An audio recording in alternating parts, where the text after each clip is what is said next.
सार्थ श्री ज्ञानेश्वरी अध्याय 9 राजविद्या राजगुह्य योग। श्री गणेशाय नमः। श्रोते हो, मी तुम्हाला हात सोडून विनंती करतो की आज मी भगवंताच्या ऐश्वर्य योगावर सविस्तर बोलणार आहे। आपण माझे भाष्य एकाग्रचित्त करून ऐकावे अशी विनंती करतो।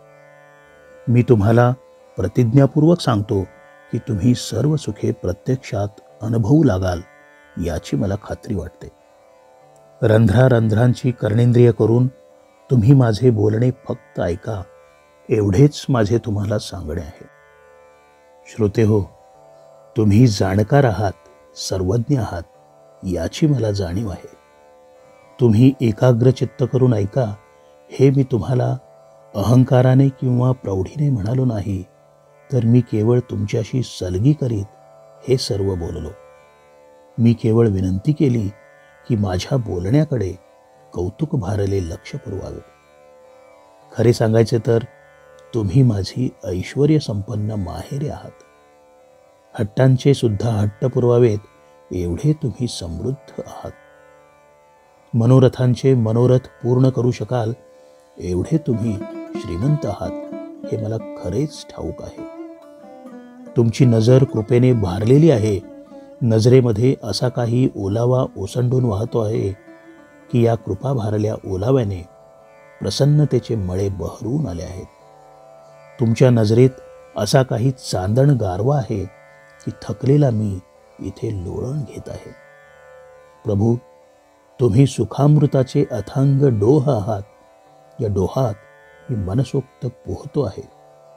तुमच्याशी लगट करताना मला जर भय वाटले तर मी कुठे जाणार? लहानगे मूल बोबडे बोबडे बोलते, अडखळत्या पावलांनी चालते तेव्हा धपकन पडते, परंतु त्या बाळाची आई बाळाचे मनसोक्त कौतुक करीत त्याचा पापा घेते। खरे तर ते बाळ आपल्या बाललीलांनी आईला रमवीत असते ना। त्या बाळाच्या आईसारखा तुम्हा सर्वांचा माझ्यावर लोभ जडू दे। त्याच इच्छेने तर मी तुमच्याशी त्या बाळासारखी सलगी करत आहे। तुम्ही मला सांभाळून घ्या। तुमच्यासारख्या बहुश्रुत ज्ञानी श्रोत्यांसमोर माझी बोलण्याची अजिबात योग्यता नाही हे मला ठाऊक आहे। सरस्वतीच्या पुत्राने काय पासोडीवरल्या कित्त्यावरून का वाचायला शिकायचे असते, की हातात दगडी पाटी घेऊन अक्षरे गिरवायची असतात? मला हे ठाऊक आहे की काजवा कितीही मोठा असला तरी तो सूर्य तेजाशी कधी बरोबरी करू शकत नाही। परंतु त्या काजव्याने तरी काय करावे? अमृताने भरलेल्या ताटात वाढावे असे अन्न मी तरी कुठून आणणार? शांत शीतल पौर्णिमेच्या चंद्राला वारा घालणे, स्वरब्रह्मापुढे गाणे म्हणणे किंवा अलंकाराला अलंकारानेच सजवणे कधीतरी शक्य आहे का? मला तुम्ही सांगा, चंदन सुगंधाने कुणाचा आणि कसा वास घ्यायचा? समुद्राने स्नानासाठी कुठल्या जलसागरात जायचे? वरल्या आकाशाला व्यापता येईल असे वस्त्र कुठून आणायचे? त्याप्रमाणे श्रोते हो, तुमची उत्तम श्रवण करण्याची तहान तृप्त होईल आणि तुम्ही संतुष्ट व्हाल, तुम्ही दाद द्याल असे अप्रतिम वक्तृत्व आणायचे कुठून? असा वक्ता मिळवायचा कसा तुम्हीच सांगा ना। माझ्या मनात एक विचार आला।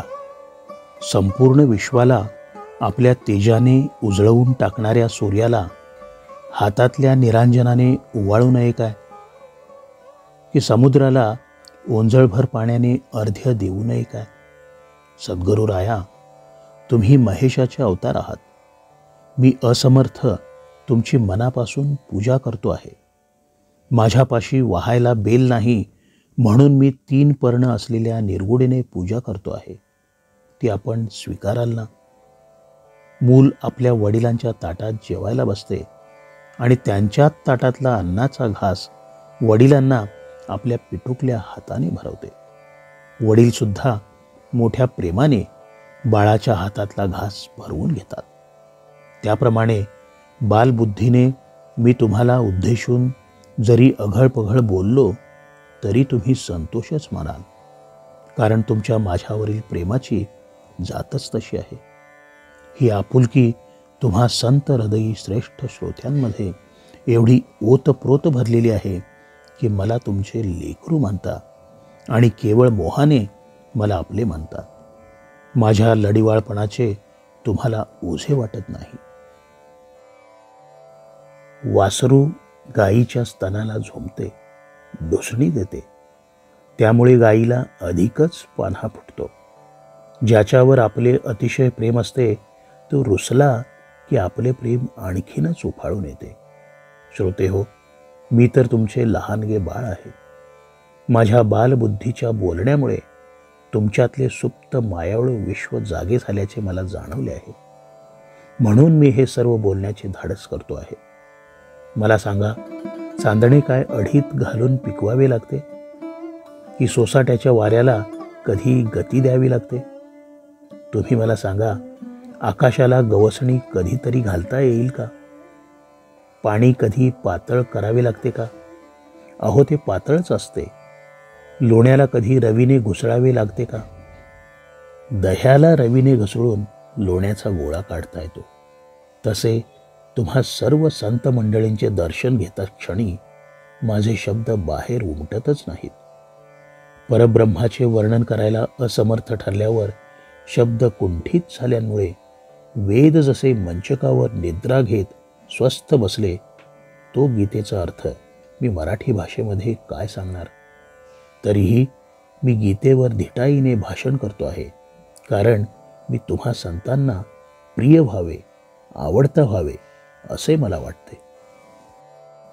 श्रोते हो, चंद्रापेक्षा सुद्धा शांत शीतल करणारे आणि अमृताहून अधिक चैतन्य देणारे असे आपले स्थिरचित्त लक्ष माझ्या या गीताभाष्याकडे केंद्रित करून माझे मनोरथ आपण पूर्ण करावेत अशी मी आपल्याला विनंती करतो.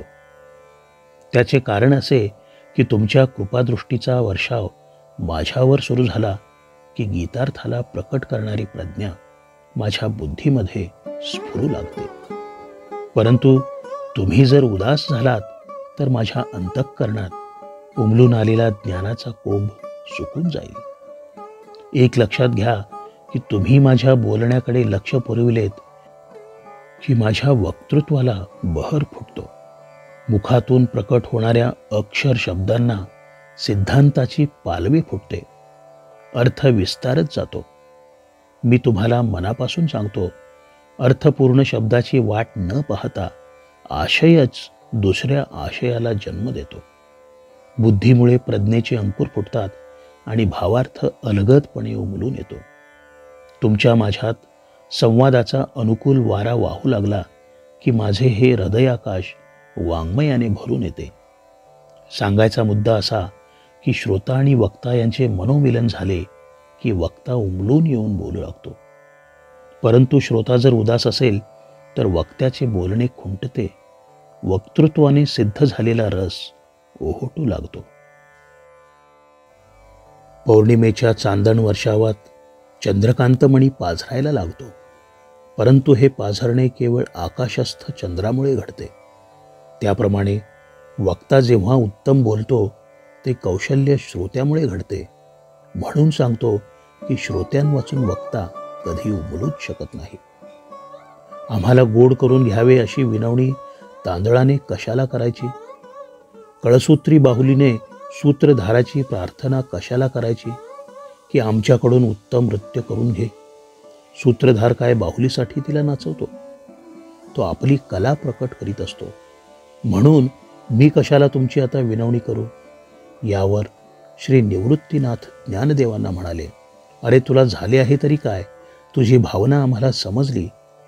आता तू भगवान श्रीकृष्ण काय म्हणतो ते सांग. सद्गुरूचे आशीर्वाद लाभले म्हणून आनंदित झालेले ज्ञानदेव म्हणाले, सद्गुरुराया, तू म्हणतो तसे मी आता भाषणाला सुरुवात करतो. श्री गणेशाय नमः. तरी अवधान एक वेळे दीजे, मग सर्व सुखासी पात्र होईजे. हे प्रतिज्ञोत्तर माझे उघड ऐका, परिप्रौढी न बोलो होजी, तुम्हा सर्वज्ञांचा समाजी. देयावे अवधान हे माझी, विनवणी सलगीची. काजे लळे यांचे लळे सरती, मनोरथांचे मनोरे पुरती. जरी माहेरे श्रीमंते होती, तुम्हा ऐसी. तुमचे या दिठिवे याचिये बोले, सासिन्नले प्रसन्नतेचे मळे. ते साऊली देखो निलोळे, श्रांतुजी मी. प्रभू तुम्ही सुखामृताचे डोहो, म्हणून आम्ही आपुलिया स्वेच्छा बोलावो लाहो. येथही जरी सलगी करू बिहो, तरी निवो केपा. ना तरी बालक बोबडा बोली, का वाकुडा विचुका पाऊली. ते चोज करून माऊली, रिझे जेवी. तेवी तुम्हा संतांचा पढियावो, कैसे नितरी आम्हावरी हो. या बहुवा आळुकिया जिया हो, सलगी करीत. वाचूनी माझिये बोलतिये योग्यते, सर्वज्ञ भावादृश श्रोते. काय घड्यावरी सारस्वते, पढोसी किजे. अवधारा आवडे तेसणा धुंदुरू, परिमहातेजी न मिरवे काय करू. अमृताचिया ताटी वोगरू, ऐसी रससोय कैची. अहो हिमकरासी विंजणे, की नादा पुढे ऐकवणे. लेणियासी लेणे, हे कही आथी. सांगा परिमळे काय तुरंबावे, सागरे कवणे ठाई ना हावे. हे गगनची आडे आघवे, ऐसा पवाडू कैचा. तैसे तुमचे अवधान धाये, आणि तुम्ही म्हणा हे होये. ऐसे वक्तृत्व कवणा आहे, जेणे रिझा तुम्ही. तरी विश्व प्रगटितिया गभस्ती, काय हाती वेणी न कीजे आरती. का चुळोदके आपांपती, अर्घ्युने दिजे. प्रभू तुम्ही महेशाचिया मूर्ती, आणि मी दुबळा अर्चितसे भक्ती. म्हणून बेल जरी गंगावती, तरी स्वीकाराल की. बाळक बापाचिये ताटी रिगे, रिगोनी बापा तेच जेवू लागे. की तो संतोषले निवेगे, मुखची ओढवी.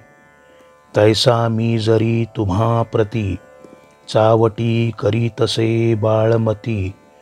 तरी तुम्ही तोशिजे ऐसी जाती, प्रेमाची या. आणि तेणे आपुलेपणाचे निमोहे, तुम्ही संत घेतले असा बहुवे. म्हणून केलिये सलगीचा नोहे, आभारू तुम्हा.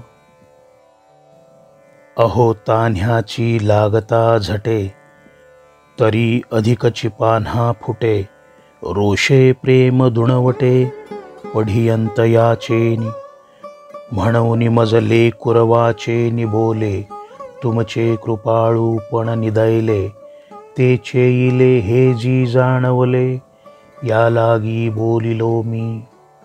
एरहवी चांदिणे पीक विजत आहे चेपणी, की वारया घापत आहे वाहणी. हा हो गगनासी गवसणी, घालिजे केवी. आईका पाणी वोथी जावेन लगे, नवनीती माथुलान रिगे. तेविला जिले व्याख्या नन निगे, देखो निजया ते. हे असो शब्द ब्रह्मजिये बाजे, शब्द मावळले या निवांतु निजे. तो गीतार्थु मराठिया बोलिजे, हा पाडुकाई. परी ऐसियाही मज धिवसा, तो पुढतियाची एकी आशा. जे धिटीवा करूनी भावादृशा, पढियंतया होवावे. परी आता चंद्रापासोनी निवविते, जे अमृता होनी जीवविते, तेणे अवधाने की जो वाढते, मनोरथा माझिया. का जय दिठिवा तुमचा वरुषे, तै सकळार्थ सिद्धिमती पिके. एरवी कोंभेला उन्मेषु सुके, जरी उदास तुम्ही, सहजे तरी अवधारा. वक्तृत्वा अवधानाचा होय चारा, तरी दोंदे पेलती अक्षरा. प्रमेयाची अर्थबोलाची वाट पाहे, तेथ अभिप्रावो अभिप्राया ते विये. भावाचा फुलवरा होत जाये मतिवरी. म्हणून संवादाचा सुवावो ढळे, तरी हृदयाकाश सारस्वते वोळे. आणि श्रोता दुश्चिता तरी वितुळे, मांडला रसू. अहो चंद्रकांतु द्रवता कीर होये, परिते हातवटी चंद्रिकी आहे. म्हणून वक्ता तो वक्ताची नोहे, श्रोते नवीन. परी आता आमुते गोड करावे, ऐसे हे तांदुळी कासया विनवावे. साई खडियाने काई प्रार्थावे, सूत्रधारा ते. काय तो बाहुलियांचिया काजा नाचवी, की आपुलिये जाणीवेची कळा वाढवी. म्हणून आम्हाया ठेवा ठेवी, काय काज. तव गुरु म्हणती काही जाहले, हे समस्तही आम्हा पावले. आता सांगे जे निरोपिले, नारायणे. येथ संतोषोनी निवृत्ती दासे, जी जी म्हणून उल्हासे. अवधारा श्रीकृष्ण ऐसे, बोलते जाहले.